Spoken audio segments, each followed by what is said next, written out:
ललित राजवंश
listening to both of the national anthems this morning.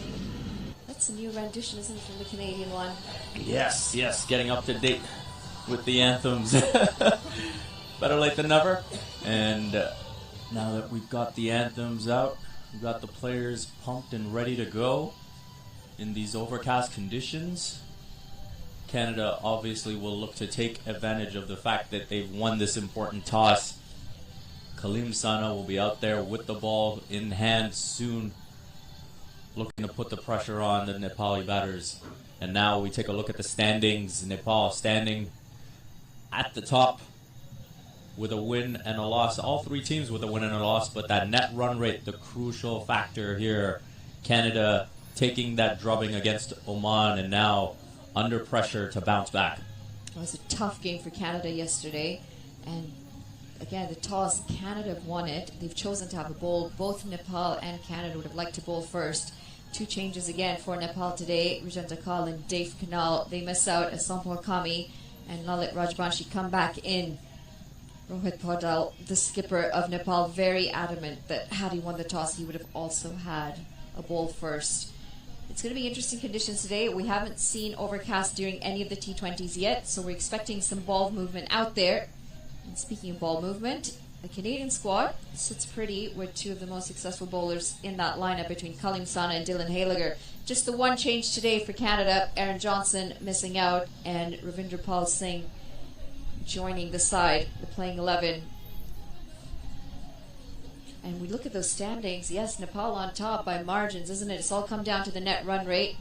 There's a little bit of rain in the forecast for later today. I don't really anticipate it being an issue during the game, but when everyone's so neck and neck, those net run rates are so important, especially if there's a slight chance of rain.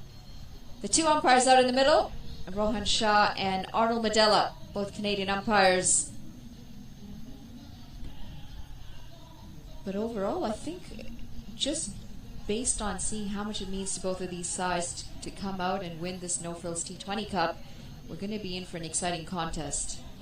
Yeah, that win by Oman yesterday really sets things up nicely. You've got all three teams with everything to play for, and that's what you want coming into the back end of a tri-series like this, as we see Canada getting in those final words in the huddle and ready to take the field, led by their captain, Nicholas Curtin. It's good to see Harsh Thakur out there. We know he picked up a bit of a knock on his knee yesterday, and so he seems to have recovered. And looking at the change made to the side, Aaron Johnson has been struggling with his form and again unable to get going yesterday. Any surprise there? It's been a tough one up at the top for Canada in the T20 setup, hasn't it? Both he and Navneet Dhaliwal have struggled. Now, Dilpreet Bajwa, who is genuinely an exceptional T20 player,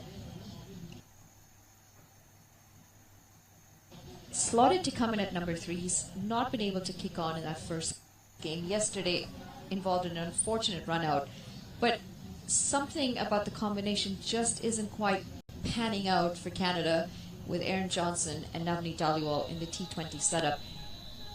I mean, do I agree with whether Aaron Johnson should have been sat out today or not? Well, that's up for question. It really, sometimes form is a tricky thing and you don't know how quickly you can jump right back in, you know. So it's been a struggle for both openers.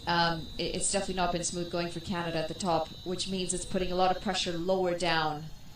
But looking at the Nepal openers and looking at the Nepal batting lineup, we've seen a completely different side from the T20s than we have from the ODI side, haven't we? Just very hesitant, very defensive in their gameplay in the 50-over cricket. What T20 cricket, they've completely turned it out. In fact, the runs that they piled on against Oman 2 games ago for them, 170 odd on these pitches, is very difficult.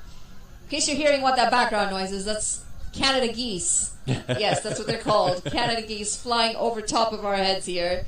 But they seem to be going north. I think they need to be going south as we're right around the corner from winter. That's true. I mean, it's not yet time for the jackets, but they're reminding us that it's coming. Winter is coming. Well, I think they're just a bit confused with all this warm weather we've had. They're going the wrong direction at the moment. But you're right. Nepal will be looking for a strong start here. Kaleem Sana will be looking to deny that, obviously.